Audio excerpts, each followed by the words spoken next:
नमस्कार। ब्रह्मश्री श्री वशिष्ठ जी के 108 सदुपदेशों पर आधारित हमारी इस विचार यात्रा में एक बार फिर आप सबका स्वागत है। नमस्कार। हम महावीर प्रसाद शर्मा जी की संकलित पुस्तक के जरिए योग वासिष्ठ महारामायण के ज्ञान को समझ रहे हैं। ये वो ज्ञान है जो ब्रह्मर्षि वशिष्ठ जी ने भगवान श्री राम को दिया था। सही कहा। और हमारा प्रयास है कि योग वासिष्ठ जैसे विशाल ज्ञान सागर से कुछ महत्वपूर्ण मोती चुनकर आज के संदर्भ में उनकी प्रासंगिकता को समझें। पिछली 10 कड़ियों में हमने कई गूढ़ विषयों पर बात की है। हाँ, काफी विस्तार से चर्चा हुई है। अगर संक्षेप में याद करें तो पहले अध्याय में कर्म पुरुषार्थ प्रारब्ध की बात हुई, फिर अध्याय 2 में मोक्ष साधना विवेक, अध्याय 3 में आत्मज्ञान और अज्ञान का निवारण कैसे हो ये समझा, फिर ब्रह्म माया और जगत का संबंध अध्याय 4। हाँ, फिर ज्ञान की 7 भूमिकाएं अध्याय 5, चित्त अहंकार वासना अध्याय 6, जीव और जगत की प्रकृति अध्याय 7। बिल्कुल। फिर गुरु सत्संग साधना का महत्व अध्याय 8, ध्यान मौन पूजन के अर्थ अध्याय 9 और पिछली ही बार हमने मनोनिग्रह और चित्त त्याग पर बात की थी अध्याय 10। बिल्कुल, हर अध्याय अपने आप में एक गहरी यात्रा रही है। और आज हम 11वें अध्याय की ओर बढ़ रहे हैं। इसका विषय है परमात्मा, भक्ति और शरणागति। आज हम सदुपदेश 85 से 93 तक पर ध्यान केंद्रित करेंगे। हाँ, ये अध्याय बहुत खास है क्योंकि ये ज्ञान मार्ग के साथ साथ भक्ति के तत्वों को भी खूबसूरती से जोड़ता है। वशिष्ठ जी यहाँ परमात्मा के स्वरूप, भक्ति और सबसे महत्वपूर्ण शरणागति पर रोशनी डालते हैं। तो चलिए शुरू करते हैं सदुपदेश 85 से। इसमें परमात्मा या विशुद्ध आत्मा का सार है। जैसे कहा गया है कि त्रिपुटी मतलब दृष्टा, दर्शन और दृश्य, जब ये भाव मिट जाते हैं तब जो बचता है वो शुद्ध ज्ञान स्वरूप प्रकाश है। बिल्कुल, परमात्मा को अस्थि यानी है और नास्ति यानी नहीं है, इन दोनों से भी परे बताया गया है। वो इन दोनों का साक्षी है। वो तत्व जिसमें सब है, जिसका सब है और जिससे सब है। और वही परमेश्वर हमारे हृदय की गुफा में प्रकाशमान है, जिनकी हम उपासना करते हैं। ये सुनने में काफी अनुभव की बात लगती है। हाँ, असल में इसका निचोड़ यही है कि परमात्मा कहीं दूर नहीं बल्कि हमारे अपने ही अस्तित्व, हमारे हर अनुभव के मूल में है। वो शांत निराकार साक्षी तत्व। तर्क से शायद न पकड़ में आए, पर उपासना, ध्यान, चिंतन से इसका अनुभव हो सकता है। अच्छा, अब सदुपदेश 86 पे आते हैं। ये बताता है कि हमारी अंतरात्मा ही ईश्वर रूप में कैसे प्रकट हो सकती है। इसमें भक्त प्रहलाद का एक बहुत अद्भुत उदाहरण है। हाँ, ये भक्ति की पराकाष्ठा है। प्रहलाद जी श्री हरि के ध्यान में इतने डूब जाते हैं कि अपनी भावना दृष्टि से, मतलब अपने आंतरिक अनुभव में, बिल्कुल साफ देखते हैं कि भगवान विष्णु उनके अंदर से ही निकलकर बाहर साकार रूप में खड़े हैं। उस रूप का वर्णन भी बड़ा सजीद है। गरुड़ पर बैठे हैं, 4 भुजाएं हैं, शंख चक्र कमल गदा, श्याम वर्ण, सूर्य चंद्र जैसे नेत्र, नंदक खड्ग भी है और उनके पार्षद उन्हें घेरे हुए हैं। अच्छा, इस पूरी प्रक्रिया को थोड़ा और समझें। पहले प्रहलाद मन ही मन पूजा करते हैं, भावना से ही सब सामग्री चढ़ाते हैं। फिर बाहरी स्थूल चीजों से पूजा करके खुद को पूरी तरह समर्पित कर देते हैं। ये साकार अक्ति और समर्पण का कितना अच्छा उदाहरण है। निश्चित रूप से ये दिखाता है कि भक्ति में भावना, कल्पना और एकाग्रता की शक्ति कितनी जबरदस्त होती है। भक्त अपनी ही शुद्ध आतंतरा में ईश्वर का साकार रूप देख सकता है, पूछ सकता है। और समर्पण मतलब मैं और मेरा का भाव छोड़कर खुद को सौंप देना, वो इस यात्रा का शिखर है। आंतरिक अनुभव बाहरी क्रिया से ज्यादा महत्वपूर्ण हो जाता है यहाँ। और ठीक इसके बाद सदुपदेश 87 में प्रहलाद की स्तुति है। ये सिर्फ शब्द नहीं लगते, ये तो ईश्वर के स्वरूप का काव्यात्मक वर्णन है। कुछ उपमाएं तो बहुत ही, क्या कहते हैं, अनोखी हैं। हाँ बिल्कुल, प्रहलाद भगवान को त्रिभुवन के कोषागार कहते हैं, अज्ञान से परे प्रकाश, अशरण को शरण देने वाले। और वो उपमाएं जैसे भगवान का श्याम वर्ण, खिले नीले कमल या नीलमणि जैसा, शरीर की तुलना शरद के साफ नीले आकाश से, काजल और अंजन जैसी गहरी आभा। और भी हैं, जैसे वो प्रलय के समय वट वृक्ष के पत्ते पर सोने वाले बाल मुकुंद हैं। शरीर छोटा पर ब्रह्मांड समाया हुआ। असुरों के लिए हेमंत शिशिर जैसे, देवताओं के लिए सूर्य जैसे। मोह अंधकार के दीपक। ये सिर्फ सुंदर शब्द नहीं है, नहीं, बिल्कुल नहीं। ये स्तुति भक्त के दिल के गहरे भाव हैं। ईश्वर के लिए उसकी समझ, उसका विस्मय, उसका पूरा समर्पण। ऐसे गुणों का चिंतन करना ही भक्त को ईश्वर के करीब लाता है, मन को साफ करता है, अहंकार कम करता है। ये अपने आप में एक साधना है। बिल्कुल। अगला सदुपदेश 88 एक बहुत सीधी और अहम बात कहता है, केवल परमात्मा ही शरणागति के योग्य हैं। वशिष्ठ जी साफ कहते हैं कि मन और अनियंत्रित इंद्रियां ही हमारे असली दुश्मन हैं। हाँ, और आगे कहते हैं कि इस दुनिया के दुखों और डर से बचाने वाला असल में कोई और नहीं है। न देव, न कर्म, न पैसा, न रिश्तेदार। ये सब अस्थायी सहारे हैं। तो फिर स्थायी सहारा क्या है? एकमात्र आश्रय है परमात्मा की शरणागति, उसी पर पूरी तरह निर्भर होना। यहां एक सवाल उठता है, शरणागति और पुरुषार्थ जिसकी बात पिछले अध्यायों में हुई, इनमें क्या संबंध है? क्या शरणागति का मतलब है कि हम कोशिश करना छोड़ दें? ये बहुत अच्छा सवाल है, क्योंकि अक्सर लोग शरणागति को गलत समझ लेते हैं। शरणागति का मतलब है कर्तापन के अहंकार का त्याग। ये भाव छोड़ना कि मैं कर रहा हूं और ईश्वर की इच्छा पर, उसकी व्यवस्था पर अटूट विश्वास रखना। ये समझना कि जो हो रहा है वो उसी की योजना का हिस्सा है और मेरे भले के लिए है, अगर हम इसे व्यापक संदर्भ में देखें तो। ये स्थिति गहरे विवेक और वैराग्य से ही आती है। अच्छा। तो ये निष्क्रियता या कायरता बिल्कुल नहीं है, बल्कि ये सही दिशा में किया गया सबसे बड़ा पुरुषार्थ है।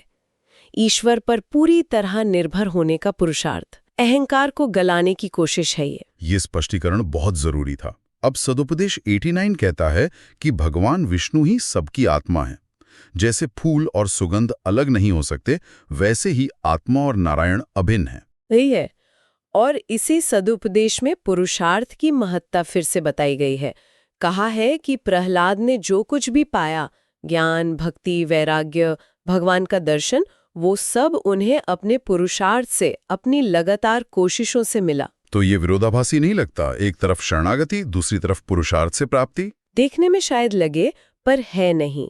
यहाँ पुरुषार्थ का मतलब है सही दिशा में सही भाव से कोशिश करना।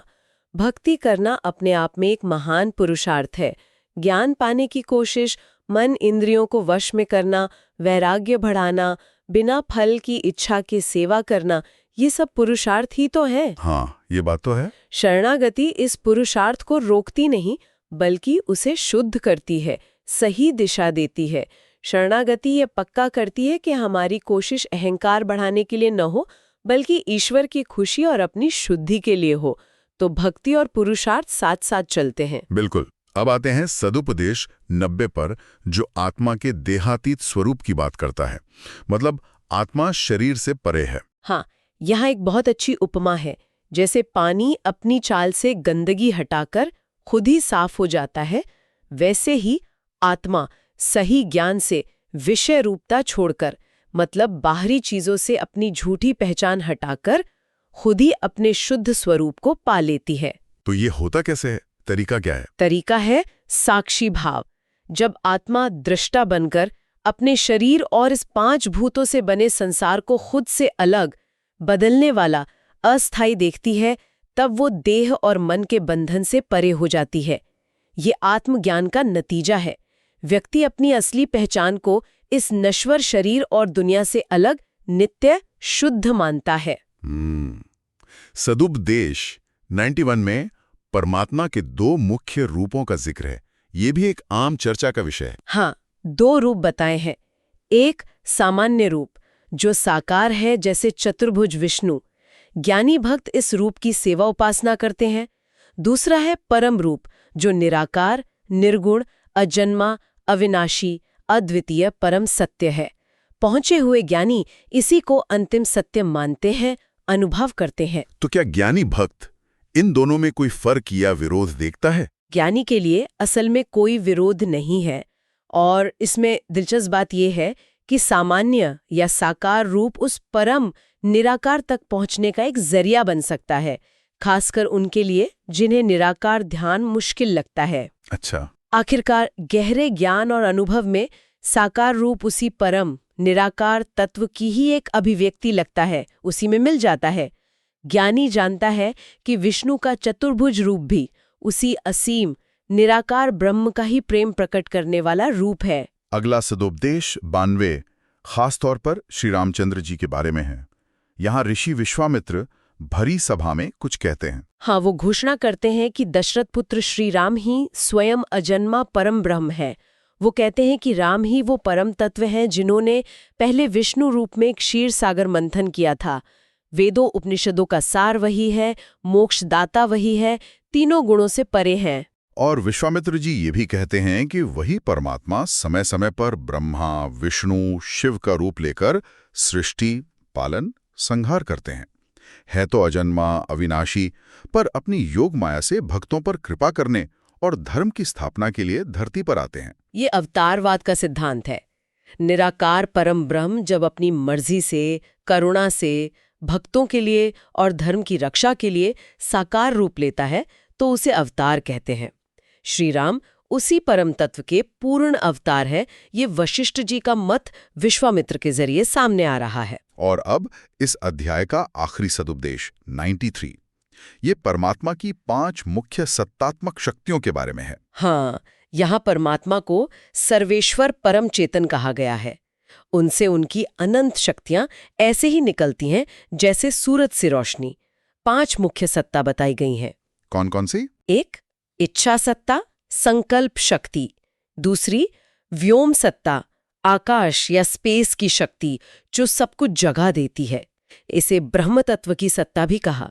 तीसरी काल सत्ता, समय की शक्ति।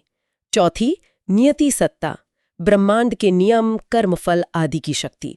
और 5वीं महासत्ता, जो पूरे विश्व में फैली है, आधारभूत सत्ता। इनके अलावा ज्ञान, क्रिया, कर्तृत्व, अकर्तृत्व जैसी और भी कई शक्तियां बताई गई हैं। यहाँ एक जरूरी सवाल उठता है, क्या ये शक्तियां परमात्मा से अलग हैं या उसके अधीन हैं? स्रोत कहता है कि ये शक्तियां परमात्मा से अलग नहीं हैं, बल्कि उसी की चिन्मात्र रूपता यानी शुद्ध चेतन स्वरूप की ही स्वाभाविक अभिव्यक्तियां हैं। जैसे आग और उसकी जलाने की शक्ति। बिल्कुल, जैसे वो अलग नहीं है, वैसे ही परमात्मा और उसकी शक्तियां अभिन्न हैं, उसी के स्वरूप का हिस्सा हैं। ये दिखाता है कि सृष्टि की हर प्रक्रिया, हर नियम उसी एक परम सत्ता से चल रहा है। तो इस 11वें अध्याय की शीर्षक से कई महत्वपूर्ण बातें निकली।